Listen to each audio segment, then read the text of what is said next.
विरार येथील इमारत कोसळून झालेल्या दुर्घटनेबाबत नवीन माहिती समोर येत असून या दुर्घटनेतील मृतांचा आकडा वाढला असून तो आता 7 वरून 12 पर्यंत गेला आहे। या दुर्घटनेतील 12 मृत व्यक्तींची नावे समोर आली आहेत।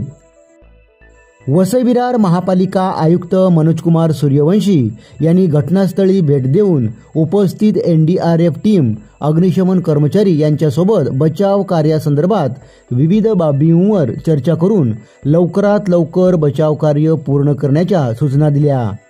या दुर्घटनेतील 12 मृतांची नावे अशी आहेत: आरोही ओंकार जोविल वय 24 वर्ष, उत्कर्षा जोविल वय 1 वर्ष, लक्ष्मण किस्कू सिंग वय 26 वर्ष, दिनेश प्रकाश सकपाळ वय 43 वर्ष, सुप्रिया निवळकर वय 38 वर्ष, अर्णव निवळकर वय 11 वर्ष, पार्वती सकपाळ वय 60 वर्ष, दीपेश सोनी वय 41 वर्ष, सचिन नेवाळकर वय 40 वर्ष, हरी सिंग बिष्ट वय 34 वर्ष, अनोळखी महिला आणि दीपक सिंग बोहरा वय 25 वर्ष।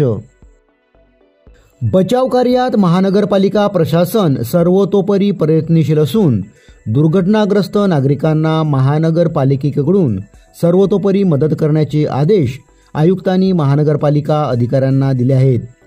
प्रशासनाकडून नातेवाईकांना सर्व प्रकारची मदत करण्यात येणार असून ज्यांचे मृतदेह दूरगावी मूळ गावी न्यायचे आहेत त्यांचे मृतदेह त्यांच्या मूळ गावी नेण्याची जबाबदारीही महानगरपालिका प्रशासनाने घेतली आहे असे सांगण्यात आले आहे।